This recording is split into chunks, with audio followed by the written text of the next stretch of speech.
அவனுக்கு ஓட்டு போகிறவங்க அடிமட்டத்தில் தான் இருப்பான் சார். அவெல்லாம் ஒரு அரசியல் இல்லை சார். பிஜேபிக்கு மதவாத கூட்டணி பேர் வைக்கிறாங்க. மதத்தின் அடிப்படையில் இன்னைக்கு பார்த்தீங்கன்னா டிஎம்கேக்கு தான் ஃபுல்லாக ஓட்டு இருக்குது, நிறைய ஓட்டு. திமுக வந்து மக்களுங்களுக்கு நிறைய இந்த வாட்டி செஞ்சுருக்காங்க. 2026 சட்டமன்ற தேர்தல் வருது. இதில் வந்து தமிழ்நாட்டோட முதலமைச்சராக வரக்கூடிய வாய்ப்பு எந்த கூட்டணிக்கு இருக்கு? இந்த வாட்டி பார்த்தீங்கன்னா நம்ம டிவிக்கே சொல்லுவாங்க, அது வந்து வாய்ப்பு இல்லை. டிவிகேக்கு பார்த்தீங்கன்னா ஃபுல்லாக யங்ஸ்டர்ஸ் தான் நிறைய பேர் இருக்காங்க. டிஎம்கேக்கு தான் ஃபுல்லாக ஓட்டு இருக்குது, நிறைய ஓட்டு. என்னடா சொல்ற? அதனால டிஎம்கே வர நிறைய வாய்ப்பு இருக்குது, மறுபடியும் வர வாய்ப்பு இருக்குங்களா? உங்களுடைய இதில் வந்து தமிழ்நாட்டோட எதிர்க்கட்சி தலைவராக யார் வருவாங்க? அதிமுக வர வாய்ப்பு இருக்கா? விஜய் வந்து 2ஆம் இடத்துக்கு கூட வர மாட்டாரா? விஜய் வருவார், அடுத்த எலெக்ஷன் போல் வந்துடுவார். எப்படியாது அடுத்த எலெக்ஷன் தான் வருவார். இந்த எலெக்ஷனுக்கு ஒரு வாய்ப்பு. சரி, திமுக மறுபடியும் வருன்றீங்களா? அப்படி என்ன சிறப்பாக செஞ்சுருக்காங்க திமுக மறுபடியும் வர்றதுக்கு? திமுக வந்து மக்களுங்களுக்கு நிறைய இந்த வாட்டி செஞ்சுருக்காங்க. லைப்ரரி, கல்விக்கு இது நிறையா உதவி பண்ணியிருக்காங்க. சும்மா குறிப்பிட்டு பெண்களை கவர்வது போல என்ன இருக்கு? பெண்களுக்கு மகளிர் தொகை வந்து 5000 ரூபா கொடுத்தாங்க. அப்புறம் வந்து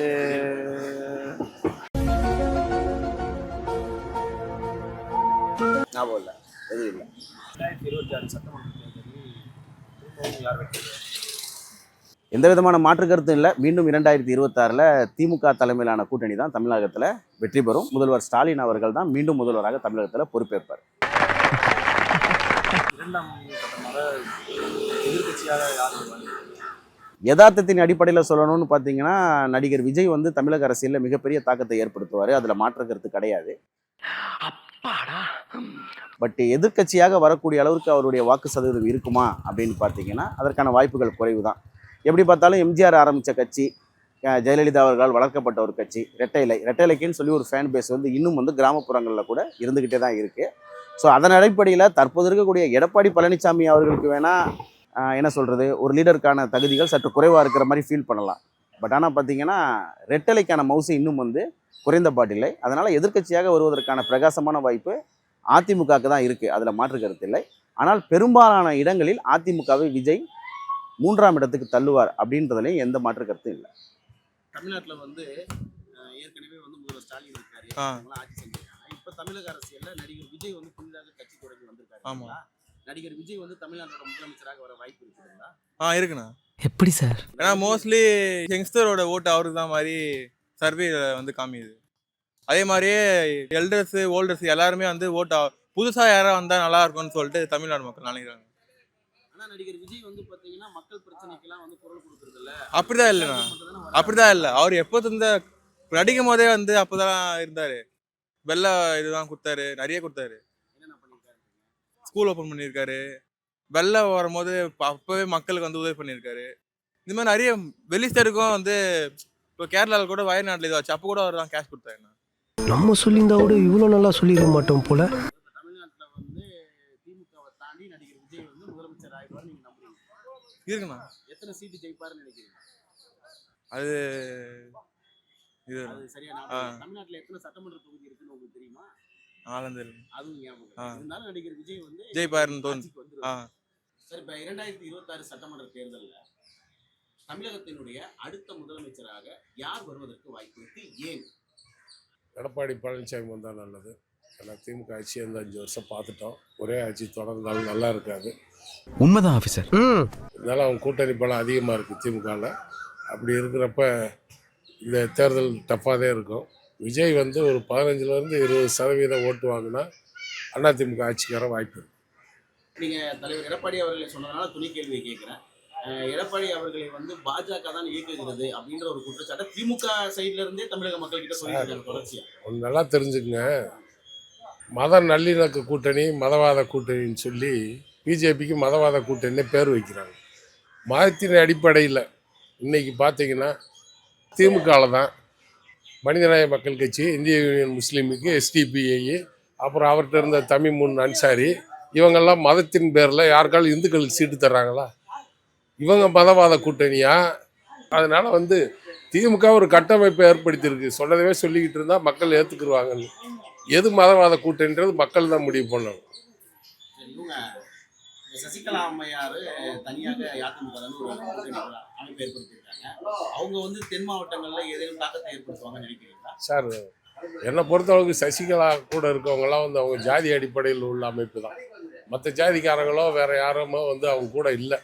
இப்போ அதிமுகலேருந்து பிரிஞ்சது பல மாதிரி 4 மூலையா 4 பிரிவாக பிரிஞ்சிருந்தாலும் சசிகலான்றவங்க இந்த கட்சியவே இன்னுமே தேர்தல் கமிஷனில் ரிஜிஸ்டர் பண்ணலை. ப்ளஸ் அவங்க வந்து இப்போ ராமதாஸுக்கும் ஒரு ஸ்டெடியான நிலை இல்லை.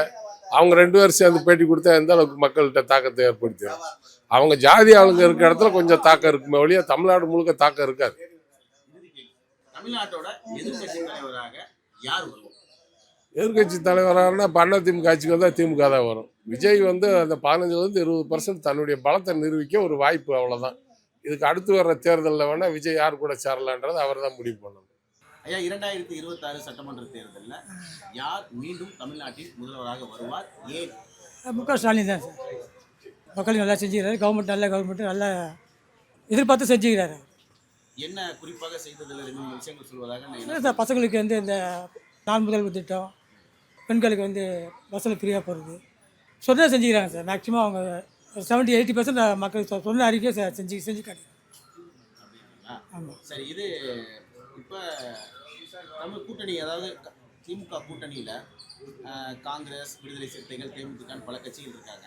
தொகுதி உடன்பாடுல வந்து திமுக வந்து சிறப்பாக செயல்படலை அப்படியே சார். எல்லாமே சார் 90% யாரும் திருப்தி படுத்த முடியாது. எல்லாத்துக்கும் ஒரு ஆசை இருக்குங்க சார். சின்ன கட்சிக்காரர் 10 சீட்டு கேட்பான், அதுக்காக 10 கொடுக்க முடியாது சார். எல்லாத்தையும் அனுசரிச்சு தான் செய்ய முடியும். திமுக வந்து எவ்வளோ விட்டு போவாங்க சார். இப்போ ஏற்கனவே கூட்டணியில் இருந்த அண்ணன் திருமாவளவன் அவர்கள் கம்யூனிஸ்ட் கட்சிக்காரங்களுக்கெல்லாம் வந்து கொடுப்பதில் வந்து ஒரு இறுக்கம் காட்டிய திமுக திடீரென வந்து தேமுதிகக்கு 10 சீட்டும் ஒரு மாநிலம் கொடுத்து அதிகமாக தெரியலையா உங்களுக்கு? அது பரவாயில்ல சார். எதிர்பார்த்து வந்துடுறாங்க சார். புதுசாக வந்துடுறாங்க கூட்டணியில். கொஞ்சம் அட்ஜஸ்ட் பண்ணி தான் போட்டுக்காரு. என்ன பண்ண முடியாது? ஆமாம் சார். விஜயகாந்த் ஓரளவுக்கு எதிர்கட்சியாக இருந்தவன். சரி, இப்போ வரும்போது கொஞ்சம் அவனுக்கு அதிகமாக கேட்பாங்க, கொடுத்து அவனை வர என்ன பண்ணுறது?